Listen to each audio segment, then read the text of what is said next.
puns? Good, because Okami hits you with one right out of the gate. The title itself is a pun. Okami can mean both great god and wolf in Japanese. Fitting, since our main girl, Amaterasu, is literally a god, in wolf form. Ha! Now that we got that linguistic punishment out of the way, welcome. This is the first in the series where we dive into the magical lore and real-life mythology behind Okami. Trust me, it's as deep as it is beautiful. Okami is easily in my top 3 games of all time. One big reason, the art. I mean, when was the last time you played a game that looked this vibrant? Clover Studio's choice to use a traditional painting style wasn't just for looks. It's woven right into the gameplay. Speaking of looks, I'm feeling a bit plain compared to the art style of Okami. One sec. There we go. Yeah, that's right. I love the game so much, I had to match the vibe. Looks like it had the intended effect. What? You were warned. I love puns. You're not getting any better, so buckle up. Anyway, moving on. Grab your favorite flavor of Beppis and your comfiest snack, and let's get started into this incredible adventure with the one and only Amaterasu. Since Okami draws heavily from Japanese mythology and folklore, let's do a quick crash course so you know just how deep the references go. Amaterasu in real-world mythology is the Shinto sun goddess, one of the most important deities in the Japanese pantheon. She's the goddess of the sun and ruler of the high celestial plane.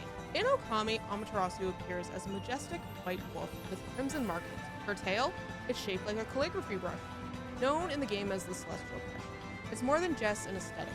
It's the divine tool she uses to manipulate the environment and defeat enemies through brush tipping. More on those in a future video, or check the description if you're watching from the future. Fun fact, Amaterasu, who I'm going to call Ami from here on out, because typing that name is a pain in the butt, appears as a regular white wolf to most people in the game.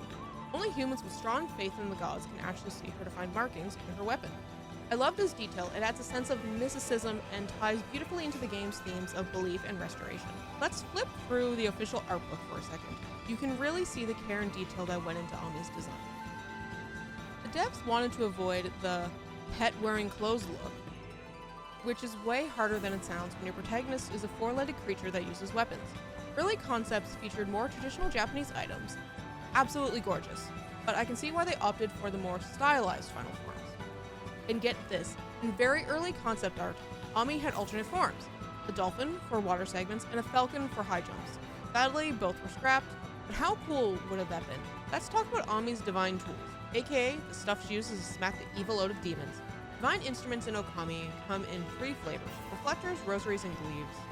They're all inspired by Japan's imperial regalia, which I had the lovely Ryu read the pronunciations for. Reflector, Yata no Kagami. Rosary, Yasakani no Magatama. Glaive, Ame no Murakumo no Furugi.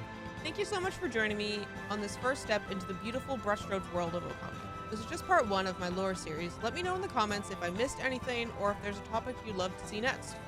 If you enjoyed this video, I'd be super grateful if you liked, shared, and subscribed. And remember, something cherry blossoms. You know, whatever Sakyo says. I'll get it right eventually. See you next time!